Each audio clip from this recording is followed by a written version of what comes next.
ओम शांति। आज बाप दादा के 22 मार्च 2021 के ईश्वरीय महावाक्य हैं। मीठे बच्चे, बाप को ज्ञानी तो आत्मा बच्चे ही प्रिय हैं, इसलिए बाप समान मास्टर ज्ञान सागर बनो। प्रश्न, कल्याणकारी युग में बाप सभी बच्चों को कौन सी स्मृति दिलाते हैं? उत्तर, बच्चे, तुम्हें अपना घर छोड़े 5000 वर्ष हुए हैं। तुमने 5000 वर्ष में 84 जन्म लिए। अब यह अंतिम जन्म है। वानप्रस्थ अवस्था है, इसलिए अब घर जाने की तैयारी करो, फिर सुख धाम में आएंगे। भलग्रस्त व्यवहार में रहो, लेकिन इस अंतिम जन्म में पवित्र बन बाप को याद करो। गीत महफिल में जल उठी समा। ओम शांति। बच्चों ने यह समझा है कि भगवान एक है, गॉड इज वन, सभी आत्माओं का पिता एक है, उनको परम पिता परमात्मा कहा जाता है। सृष्टि का रचयिता एक है, अनेक हो ही नहीं सकते। इस सिद्धांत अनुसार मनुष्य अपने को भगवान कहला नहीं सकते। अभी तुम ईश्वरीय सर्विस के निमित्त बने हो। ईश्वर नई दुनिया स्थापन कर रहे हैं, जिसको सतयुग कहा जाता है। उसके लिए तुम लायक बन रहे हो। सतयुग में कोई पतित नहीं रहते, अभी तुम पावन बन रहे हो। कहते हैं पतित पावन मैं हूँ, और तुम बच्चों को श्रेष्ठ मत देता हूँ कि मुझ अपने निराकार बाप को याद करने से तुम पतित तमो प्रधान से पावन सतो प्रधान बन जाएंगे। याद रूपी योग अग्नि से तुम्हारे पाप नाश हो जाएंगे। साधु आदि तो कह देते हैं ईश्वर सर्वव्यापी है, एक तरफ कहते भगवान एक है, फिर यहाँ तो बहुत अपने को भगवान कहलाते हैं। श्री श्री 108 जगत गुरु कहलाते हैं। अब जगत का गुरु तो एक ही बाप है। सारे जगत को पावन बनाने वाला एक परमात्मा सारी दुनिया को लिबरेट करता है दुख से। वही दुख हरता सुख करता है। मनुष्यों को यह नहीं कहा जा सकता है, यह भी तुम बच्चे समझते हो। यह है ही पतित दुनिया, सब पतित हैं। पावन दुनिया में है यथा महाराजा महारानी तथा प्रजा। सतयुग में पूज्य महाराजा महारानी होते हैं, फिर भक्ति मार्ग में पुजारी बन जाते हैं। सतयुग में जो महाराजा महारानी हैं, उनकी जब 2 कलाएं कम होती हैं तो राजा रानी कहा जाता है। यह सब बातें डिटेल की हैं, नहीं तो 1 सेकंड में जीवन मुक्ति। बाप समझाते हैं भलग्रस्त व्यवहार में रहो, परंतु यह अंतिम जन्म पवित्र रहो। अब वानप्रस्थ अवस्था है। वानप्रस्थ व शांति धाम एक ही बात है। यहाँ आत्माएं ब्रह्म तत्व में रहती हैं, जिसको ब्रह्मांड कहते हैं। वास्तव में आत्माएं कोई अंडे मिसल नहीं है, आत्मा तो स्टार है। बाबा ने समझाया है जो भी आत्माएं हैं इस ड्रामा में एक्टर्स हैं। जैसे एक्टर्स नाटक में ड्रेस बदलते हैं, भिन्न भिन्न पार्ट बजाते हैं, यह भी बेहद का नाटक है। आत्मा इस सृष्टि पर 5 तत्वों के बने हुए शरीर में प्रवेश कर पार्ट बजाती हैं। शुरू से लेकर परमात्मा और ब्रह्मा विष्णु शंकर सब एक्टर्स हैं। नाटक में भिन्न भिन्न प्रकार की ड्रेस मिलती है पार्ट बजाने। घर में आत्माएं सब शरीर के बिगड़ रहती हैं। फिर जब 5 तत्वों का शरीर तैयार होता है, तब उनमें प्रवेश करती हैं। 84 शरीर मिलते हैं तो नाम भी इतने बदलते हैं। आत्मा का नाम एक है। अब शिव बाबा तो है ही पतित पावन, उनको अपना शरीर नहीं है। शरीर का आधार लेना पड़ता है। कहते हैं मेरा नाम शिवी है, भल पुराने शरीर में आता हूँ। उनके शरीर का नाम अपना है, उनका व्यक्त नाम है, फिर अव्यक्ति नाम पड़ा है। एक धर्म वाला दूसरे धर्म में जाता है तो नाम बदलता है।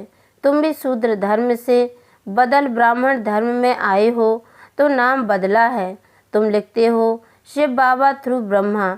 शिव बाबा परम पिता परमात्मा हैं, उनका नाम नहीं बदलता है। शिव बाबा ब्रह्मा द्वारा स्थापना करा रहे हैं। आदि सनातन देवी देवता धर्म की जो प्रायः लोप हो गया है। जो पावन पूज्य थे वे ही पतित पुजारी बनते हैं। 84 जन्म पूरे किए हैं, अब फिर से देवी देवता धर्म स्थापन होता है।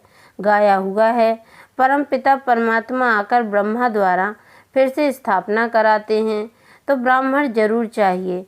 ब्रह्मा और ब्राह्मण कहाँ से आए? शिव बाबा आकर ब्रह्मा द्वारा एडॉप्ट करते हैं, कहते हैं तुम हमारे हो। शिव बाबा के बच्चे तो हो ही, फिर ब्रह्मा द्वारा पौत्रे हो जाते हो।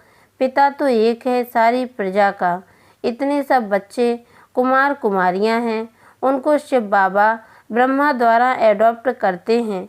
उन मनुष्यों को पता थोड़ी ही है। बाप आकर आदि सनातन देवी देवता धर्म स्थापन करते हैं, तो ऐसे नहीं कि नए सिर आते रहते हैं जैसे दिखाते हैं।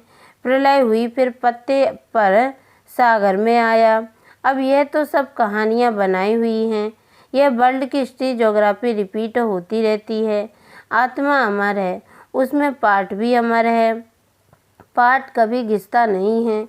सतयुग में वही लक्ष्मी नारायण की सूर्यवंशी राजधानी चलती आती है, कभी बदलती नहीं। दुनिया नई से पुरानी, पुरानी से नई होती रहती है। हर एक को अविनाशी पाठ मिला हुआ है। बाप कहते हैं भक्ति मार्ग में भक्त जिस जिस भावना से भक्ति करते हैं वैसा साक्षात्कार कराता हूँ। कोई को हनुमान का, गणेश का भी साक्षात्कार कराता हूँ, उनकी वह शुभ भावना पूरी करता हूँ। यह भी ड्रामा में नूंद है। मनुष्य फिर समझते हैं कि भगवान सब में है, इसलिए सर्वव्यापी कह देते हैं।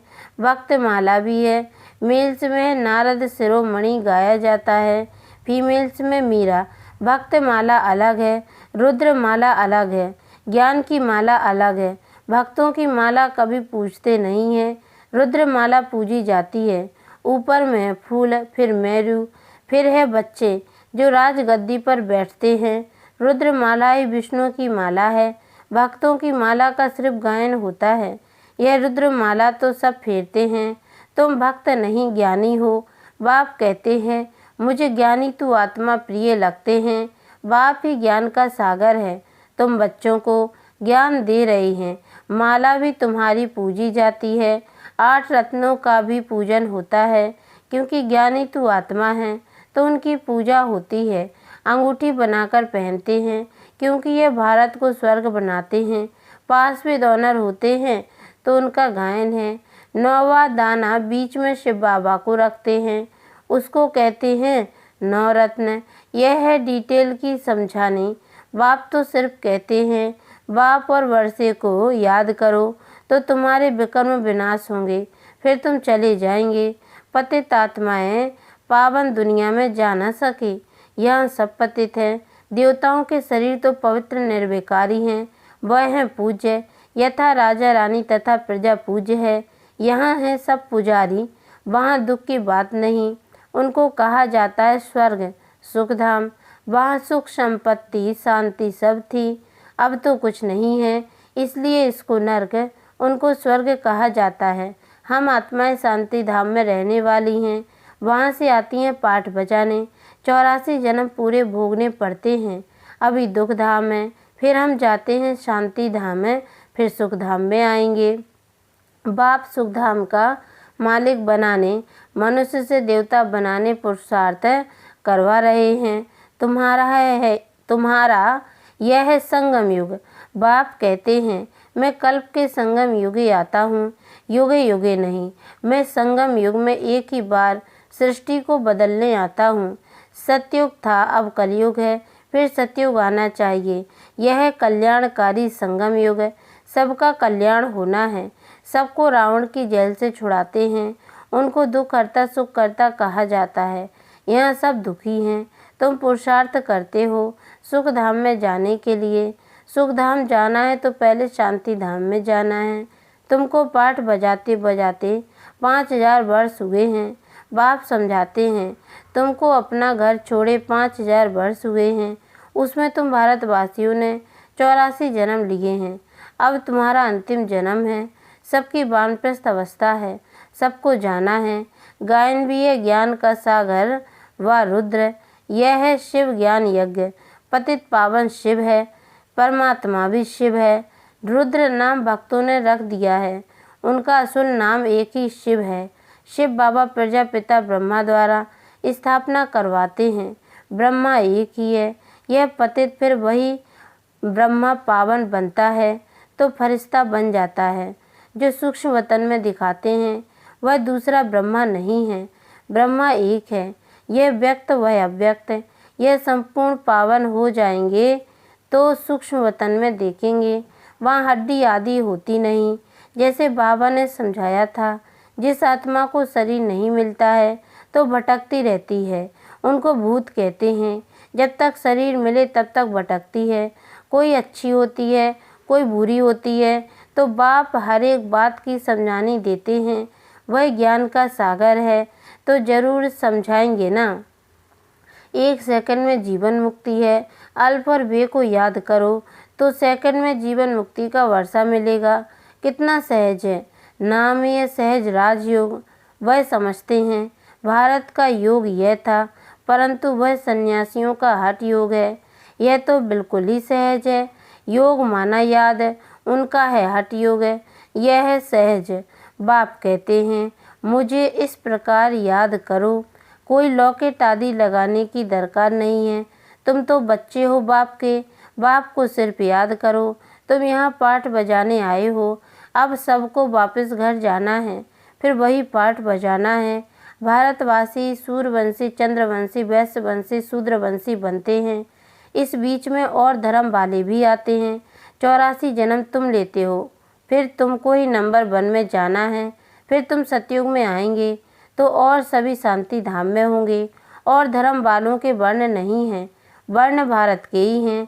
तुम ही सूर्यवंशी चंद्रवंशी बने थे, अभी ब्राह्मण वर्ण में हो, ब्रह्मावंशी ब्राह्मण बने हो। यह सब बातें बाप बैठ समझाते हैं। जिनकी बुद्धि में धारणा हो सकती है नहीं हो सकती है, उनको कहते हैं सिर्फ बाप को याद करो। जैसे बाप को जानने से बच्चे को मालूम पड़ जाता है यह मिल्कियत है, बच्ची को तो वर्षा नहीं मिलता है। यहाँ तुम सबसे बाबा के बच्चे हो, सबका हक है, मेल अथवा फीमेल सबका हक है, सबको सिखाना है। शिव बाबा को याद करो, जितना याद करेंगे उतना विकर्म विनाश होंगे, पति से पावन बनेंगे। आत्मा में जो खाद पड़ी है वह निकले कैसे? बाप कहते हैं योग से ही तुम्हारी खाद खत्म हो जाएगी।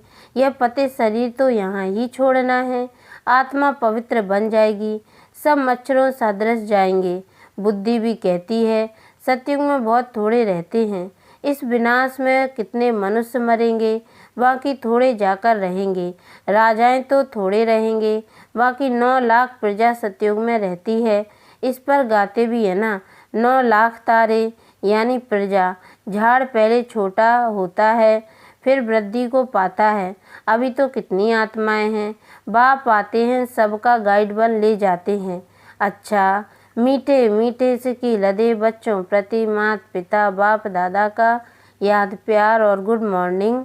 रूहानी बाप की रूहानी बच्चों को नमस्ते, और हम रूहानी बच्चों की ओर से भी रूहानी माता पिता बाप दादा को याद प्यार और गुड मॉर्निंग बाबा नमस्ते। धारणा के लिए मुख्य सार है।